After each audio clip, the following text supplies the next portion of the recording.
보여주는 인터뷰 뉴 진수. 대선 투표일을 나흘 앞둔 지금은 이른바 블랙아웃 기간으로 불리는 여론조사 공표 금지 기간입니다. 이 때문에 막판 표심 흐름 선거 때마다 큰 관심 받았고 유권자들 입장에선 정말 궁금한 부분이기도 합니다. 오늘은 여론조사 전문가인 윤희웅 오피니언스 대표와 함께 얘기 나눠보겠습니다. 윤희웅 대표님 어서 오세요. 네, 안녕하십니까. 자, 조금 전이 이제 오후 6시였으니까 사전 투표가 이제 마무리는 됐습니다. 지금 총 집계된 퍼센트가 나오진 않는데 아까 5시 현재 딱 1시간 전이었죠 보니까 네. 전체 집계된 사전 투표율 지난 대선 때와 비교해서 한 1~2% 정도 조금 살짝 낮았거든요. 네. 근데 그게 어떻게 보면 또 그 둘 다 평일에 한 걸로 봐서는 그 낮다고는 볼 수 없는 거죠. 이게 어떻게 봐야 됩니까? 네, 이 투표율? 그러니까 지난번 사전 투표 최종 했을 때 36.9%, 네네. 37% 가까이 이제 사전 투표율이 지난 대선에서 있었잖아요. 예.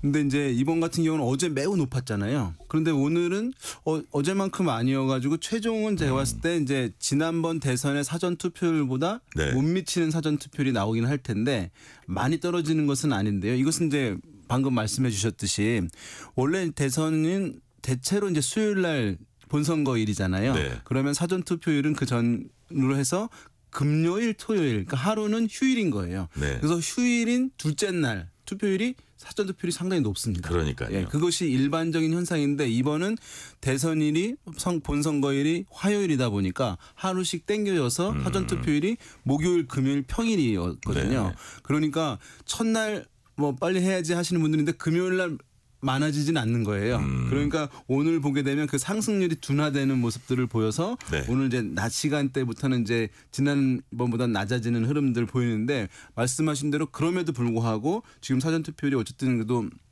뭐 30%, 33, 34 이 정도 될 것 같은데요. 네네.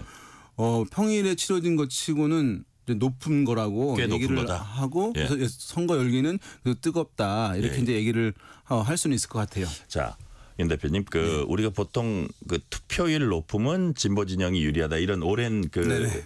학설이라 그럴까요? 속설이라 그럴까요? 그게 있잖아요. 네. 그런 이론이 있는데, 자, 근데 또 뭐 지난 대선에서도 보고 하면 투표율 상당히 높으면 진보 진영뿐만이 아니라 보수 진영도 똑같이 결집한다 그래서 네.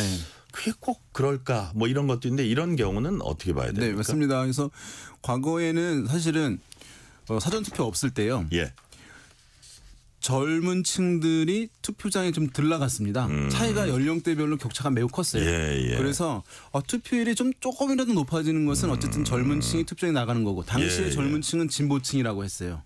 그러니까 그러면 진보 정당에 유리하다라고 하는 것 얘기했었던 것인데 사전 투표가 생기면서 어떤 현상이 벌어졌냐 하면 네.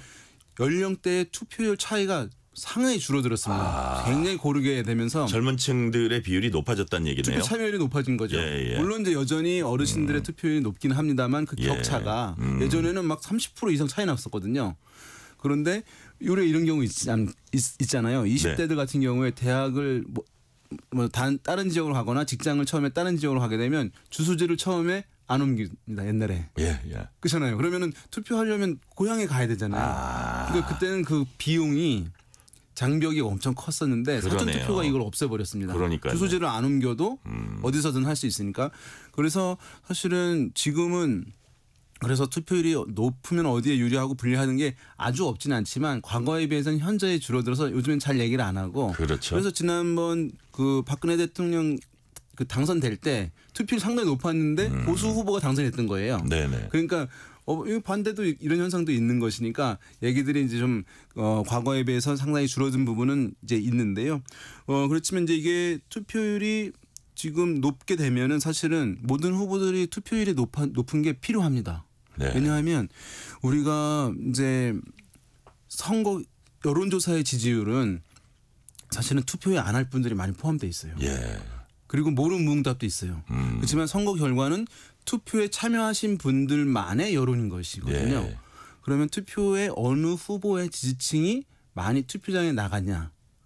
그래서 전체 투표율이 그 사람들한테 중요한 게 아니라 후보들한테는 자기의 그 후보의 지지층의 투표율이 중요합니다. 그게 관건이네요. 관건입니다. 그래서 그 사람들이 많이 나가면 어떤 후보들은 지지율 여론조사의 지지율보다 많이 올라갑니다. 득표율이. 아, 그렇군요. 근데 어떤 후보들은 그 여론조사의 지지율보다 득표율이 떨어지는 경우도 있어요.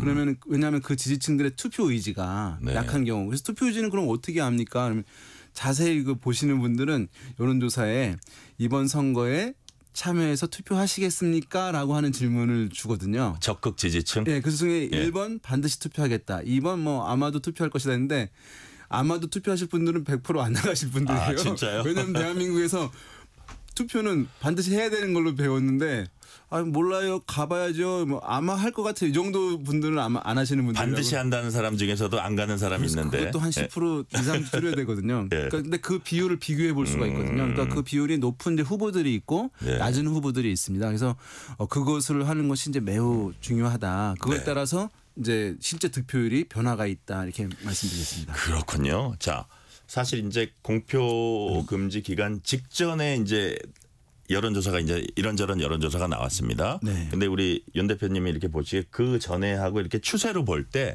그 네. 여론의 흐름 어떻게 뭐 판단하십니까?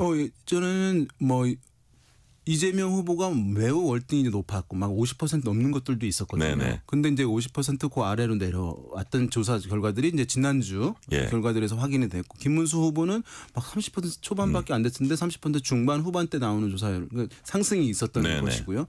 이준석 후보는 한 자릿수에서 이제 두 자릿수 진입한 것을 보여준 것.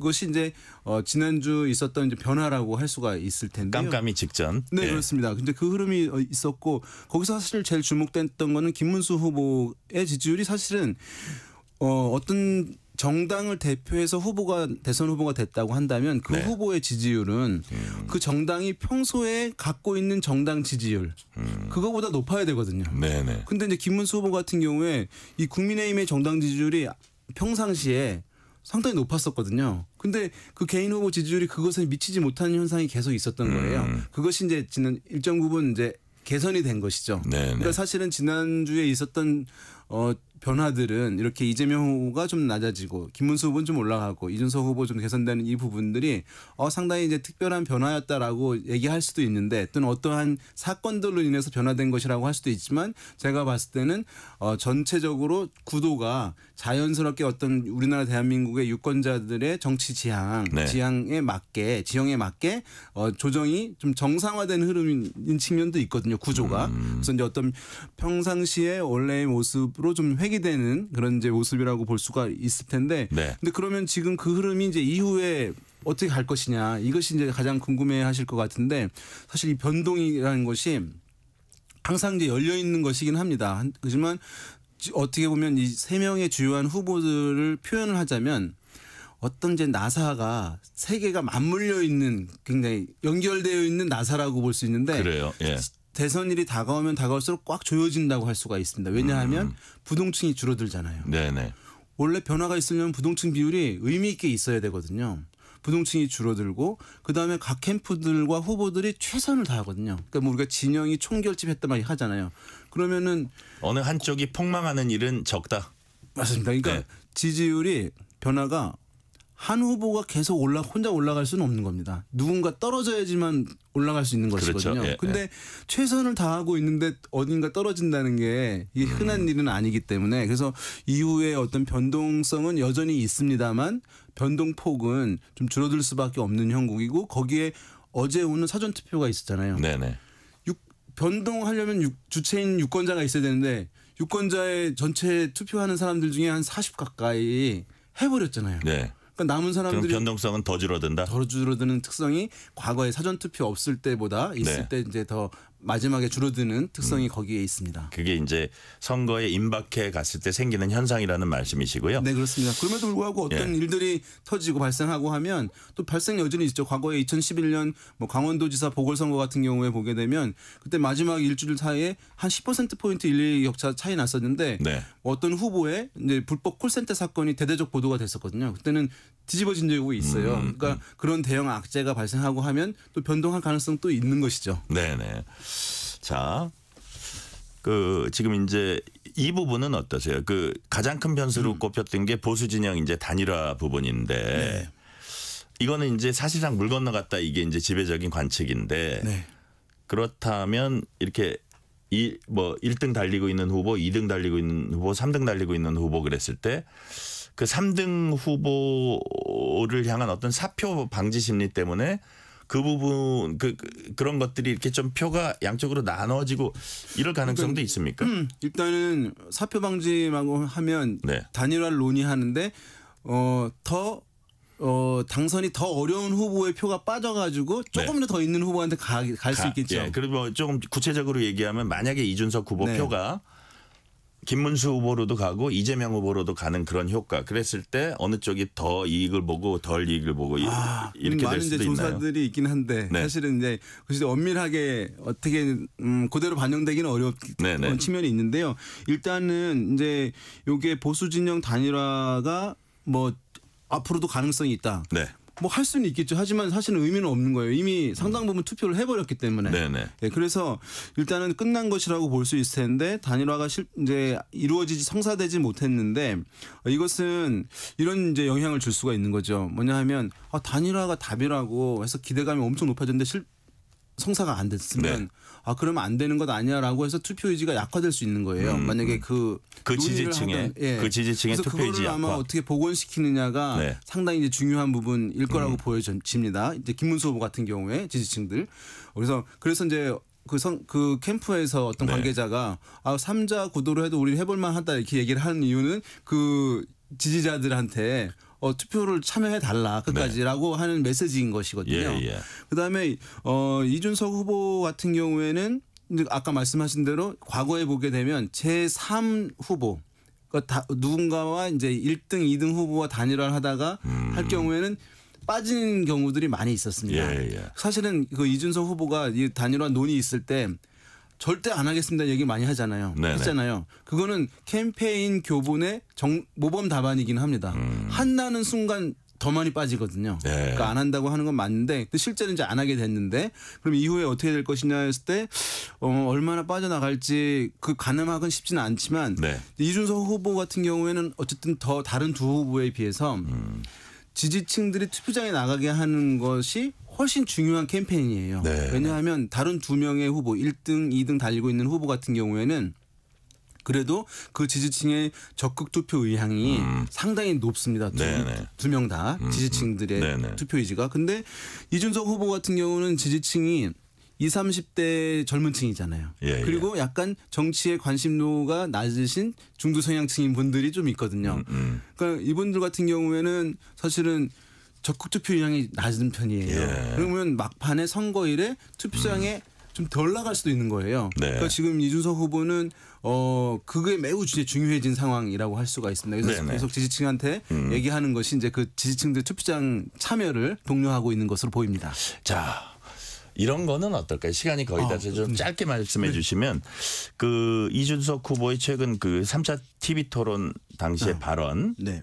그런 것들에 이런 게 어떤 득표에 어느 정도 영향을 줄지 또 플러스 뭐 유시민 전 장관 발언 이런 것들도 득표에는 영향을 준다고 보세요. 일단은 투표 의지에 영향을 줄 수 있는 것이기 때문에 네네. 아마 이제 이준석 후보의 지지층들 중에 여성도 있는 것이거든요. 네네. 그러면 투표에 불참할 수도 있는 것이니까 그 부분 영향을 이제 줄 가능성은 있고 또 반면에 이제 이렇게 유시민 전 장관의 발언들이 나왔잖아요. 그럼 이제 네네. 공세를 하게 되면 또 이제 저쪽도 문제가 있으니까 우리 지지층 내가 문제가 있다 하더라도 나를 지지하는 것, 투표하는 것 별 문제 없어라고 하는 정당성을 또 부여하게 되는 부분도 있는 것이니까 네. 그게 아직 명쾌하게 잡히진 않을 것 않은 상황인데 그래서 지금 치열하게 그 얘기를 밀리지 않으려고 네네. 그러면 유권자들이 맞아 저쪽에도 문제가 있으니 나는 이 후보를 그냥 투표할 거야라고 하는 마음을 가져가려고 지금 그 논쟁의 캠페인을 강하게 하고 있는 것으로 보입니다. 그러니까요. 예. 자, 마지막 질문 드릴게요. 자, 이제 끝으로 선거 막판에 각 캠프별로 가장 집중적으로 이제 공략하고 있는 유권자층이라 그럴까요? 뭐 예를 들어서 우리는 뭐 중도층을 잡아야 된다 그러는데 막판에는 혹시 더 지지층에 집착을 하는지 그다음에 가장 캠프가 치열하게 맞붙을 영역은 뭐라고 보는지 좀 말씀을 해주세요. 여전히 사실은 대선의 키는 중도층이 지고 있는 것이거든요. 네네. 투표율이 워낙 높으니까 평소에 정치에 관심 없던 중도층들이 나오는 것이거든요. 네네. 그래서 그 부분 하는데 이분들이 따로 중도층만 모여 사는 건 아니기 때문에 예. 사실 메시지를 강하게 할 수는 없는 거니까 만약에 이제 이분들이 그 중도층이 좋아하는 것이 뭐냐 하면 믿을 수 있는 세력이냐 또는 이제 경제 부분 같은 것들을 잘 다룰 것이냐 안정되게 할 것이냐 이런 부분인데 아무래도 이제 마지막에 그런 부분들을 강조하는 것으로 보이고 결국에는 막판에는 유권자가 제일 많은 수도권일 수밖에 없습니다. 그래서 후보들이 또 막판에는 지역에 가지 않고 서울, 경기 등 수도권에 이제 유세를 집중하는 이유는 거기에 이제 유권자들이 많이 있고 또 서울 같은 경우에는 다른 지역에 비해서 중도 비율이 높기 때문에 네. 뭐 공히 이제 그런 서울 수도권에 집중하는 캠페인을 마지막에는 강화할 것으로 전망이 됩니다. 네, 역시 중도층 공략 플러스 서울 수도권에서 승부를 걸 것이다. 이런 말씀까지 오늘은 듣겠습니다. 지금까지 여론조사 전문가 윤희웅 오피니언스 대표였습니다. 말씀 감사합니다. 네, 감사합니다. 뉴스